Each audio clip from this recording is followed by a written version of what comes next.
Baik teman-teman, dikarenakan sudah jam 8.45 sehingga kegiatan cekip pada pagi hari ini alhamdulillah kita laksanakan secara bersama-sama, dari mulai membaca kemudian menghafalkannya. Mudah-mudahan kita semuanya mendapatkan balasan dari setiap huruf yang kita baca. Allah balas dengan 10 kebaikan. Apalagi di bulan Ramadan gitu ya. Hari ini banyak pahala yang kita dapat. Bisa aja kali. Nah, namun sebelum Bapak tutup dan sebelum kita membacakan doa setelah membaca Al-Quran, sedikit Bapak ingin bertanya, ada yang tahu hari ini hari keberapa dalam bulan suci Ramadan? Hari ke 17, 18, 17, 18. Kamu? 15, 16. 16. Kalian tuh puasa apa kagak? Puasa. Jadi hari ini itu yang benar tadi hari ke-18. Tahu nggak di tanggal 17 kemarin ada peristiwa apa? aku tahu. Apa? Kodar ya? Konar. Kodar. Oh, gitu. Kurang tepat apa? Dan Puasa. kalau iya, atupan puasa pasti kan bulan Ramadan. Nah, nggak ada yang tahu ya. Malam diturunnya. Nah, jadi jadi kemarin itu memang terjadi peristiwa yang sangat luar biasa bagi umat Islam khususnya, yaitu terjadinya turunnya Al-Qur'anul Karim, dan itu menjadi satu mukjizat yang diturunkan kepada baginda Nabi Shallallahu Alaihi Wasallam, turunnya Al-Qur'an itu. Nah, tahu nggak keutamaan malam nuzulul Quran atau malam diturunkannya Al-Quran? Tahu nggak apa keutamaannya? Kita berdoa kepada Allah. Ya siapa aku itu mah berdoa. Ini Noya itu kalau kata Mas Prabowo mah Noya. Nah, jadi memang peristiwa nuzulul Quran itu merupakan peristiwa yang sangat luar biasa, merupakan satu mukjizat yang paling besar juga yang diturunkan oleh Allah kepada baginda Nabi Shallallahu Alaihi Wasallam. Ini harus tahu teman-teman. Nah, karena dengan adanya Al-Quran itu, maka kehidupan kita sebagai umat manusia itu menjadi kehidupan yang benar dan lurus, karena ada pedomannya itu Al-Quran itu sendiri. Sehingga ketika Allah menurunkan Al-Quran kepada baginda Nabi Muhammad SAW, itu menjadi satu nikmat yang paling besar bagi kita semuanya.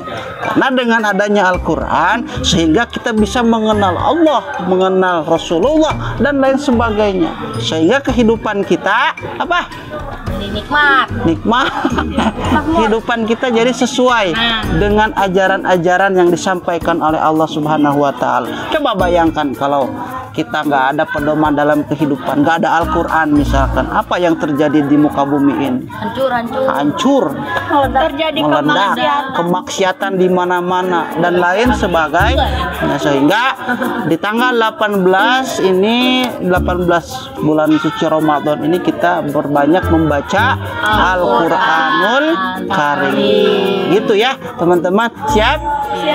Nah, sok dari mulai tahun 18, 19, kemudian 20, sehingga kalau bisa tuh malam-malam ganjil itu silakan membaca Al-Quran yang banyak, karena di situ ada malam Lailatul Qadar. Sok silakan dibaca itu Al-Quran, lebih khusus tanggal-tanggal ganjil atau malam ganjil seperti itu. Ada yang ditanyakan? Bentar, atau kan Bapak mau nanya dulu. Ada yang ditanyakan? Ada. Apa? Meldi, aku mau nanya. Iya, kenapa? Kalau di akhirat nanti kita udah meninggal, itu berarti kita ngomongnya harus pakai bahasa Arab dong? Kenapa harus pakai bahasa Arab? Kan Allah menurunkan firman-firmannya pakai bahasa Arab. Oh iya, pertanyaan bagus nih. Kayak kamu diam aja. Bagus. Memang Allah itu betul menurunkan ayat-ayat Al-Quran itu ketika, di mana tahu nggak? Allah menurunkan wahyu pertama atau Al-Quran itu di Mekah. Di mana tepatnya? Di Madinah. Wah, itu beda Mekah dan Madinah. Beda. Aduh. Mekah itu di Gua Hiro. Tahu nggak Gua Hiro itu? Sebesar apa, seluas apa? Wah, besar banget. Oh, so tahu besar banget. Dari mana kamu dalilnya?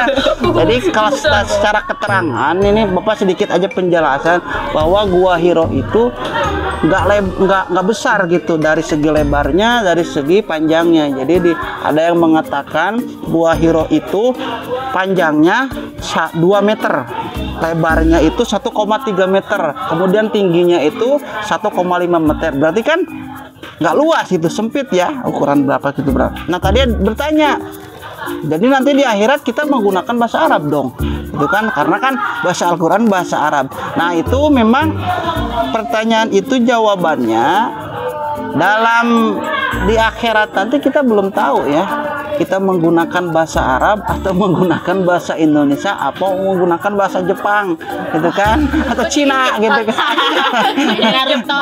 Tapi memang ketika kita melihat keterangan misalkan di alam kubur saja, ketika kalian sudah meninggal, para malaikat itu apa? Bertanya itu menggunakan bahasa Arab. Lah, berarti kita harus mengerti bahasa Arab. Oh, enggak gitu. Terus ngejawab juga pakai bahasa Arab dong. Ahlan wa sahlan. Habibi. Karena jadi memang, tapi ada beberapa keterangan memang ketika nanti kehidupan di akhirat itu semua manusia itu menggunakan bahasa Arab. Seperti jadi itu. nggak harus belajar dong. Jadi nggak usah belajar karena di sana mah nggak usah belajar ya. Seperti di dunia, kalau dunia mah ya kalau pengen bisa bahasa Arab ya harus belajar dulu kan. Kalau di akhirat mah nggak usah belajar, secara otomatis mungkin nanti kita akan menggunakan bahasa Arab. Tapi kan kalau pengen mau tahu pastinya menggunakan bahasa Arab, coba meninggal dulu deh gitu. Ada yang mau meninggal duluan? Ngapain? Ada yang pengen tahu kan di akhirat itu menggunakan bahasa apa? Tapi ada memang sebagian keterangan itu di akhirat menggunakan bahasa Arab seperti itu. Ada pertanyaan lagi? Aku. Aduh banyak nih. Apa? Kalau misalnya kita doa kepada Allah pakai bahasa Indonesia, itu Allah ngerti nggak apa yang kita doa? Aduh, ini bagus sih, bagus. Nah, kalau dalam konteks berdoa, Pak, boleh nggak kita menggunakan bahasa selain bahasa Arab kan? Nah, kalau di dalam sholat, ketika teman-teman setelah sholat, ketika teman-teman memang bisa bahasa Arab, itu digunakan aja bahasa Arab. Karena kan bagusnya berdoa itu doa yang ada dalam Al-Quran, sedangkan Al-Quran kan menggunakan bahasa Arab. Seperti apa kita berdoa yang ada dalam Al-Quran? Rabbana atina fid dunya hasanah wa fil akhirati hasanah wa qina adzabannar. Karena itu menggunakan bahasa Arab. Bagusnya menggunakan bahasa Arab. Pak, tapi kan kalau menggunakan bahasa Arab saya nggak bisa. Misalkan, tentunya kalau mau berdoa nggak bisa bahasa Arab, nggak berdoa dong Pak kan? Nah, kalau memang diri merasa tidak bisa bahasa Arab, bahasa apapun nggak apa-apa, karena pada dasarnya Allah itu maha mendengar. Sebelum kita ngomong aja, Allah itu tahu hati kita tuh mau ngomong apa, dah tahu kan. Makanya ketika kita tidak bisa menggunakan bahasa Arab, nggak apa-apa, no problem gitu ya, menggunakan. Misalnya kamu bisanya bahasa apa Indonesia, menggunakan bahasa Sunda, kamu ya Allah abdi teh pusing gitu, loba pikiran kudu kumaha ya ngadoa gitu ke Allah tenanan. Allah maha mendengar. Jadi jangan pusing ketika berdoa itu, ketika nggak bisa bahasa Arab. Nah, cuman kita selaku manusia yang memang bisa berpikir, bisa belajar ya, belajar berdoa menggunakan bahasa Arab. Apalagi kamu masih kecil, terus belajar sehingga ketika berdoa itu bagus pada Allah dengan tata cara yang benar, karena berdoa itu ada tata caranya. Gitu, siap belajar? Siap kamu? Siap. Kenapa nggak bertanya? Nggak tahu. Payah. Ada yang tanyakan lagi? Tidak. Nah, mudah-mudahan yang barusan Bapak sampaikan bisa diambil hikmahnya gitu ya. Ketika ada kesalahan, mungkin kesalahan Bapak, tapi ada kebaikan mungkin datangnya dari Allah. Baik, kita sama-sama tutup dan membacakan doa setelah membaca Al-Quran. Allahumma arhamna bil Qur'an waj'alhu lana imaman wa nuran wa hudan wa rahmah. Baca kamu. Allahumma dzakirna minhu ma nasina wa 'allimna minhu ma jahilna warzuqna tilawatahu ana al-laili wa atrafan nahar waj'alhu lana hujjatai ya rabbal alamin. Kita sama-sama untuk mendoa kafaratul majlis. Subhanakallahumma wa bihamdika asyhadu an la ilaha illa anta astaghfiruka wa atubu. Terima kasih, mudah-mudahan kita besok bisa ketemu lagi. Assalamualaikum warahmatullahi wabarakatuh. Waalaikumsalam warahmatullahi wabarakatuh. Silakan pulang ke kelasnya masing-masing. Ya Pak, kasih Pak. Ya, Assalamualaikum. jalan. Oke.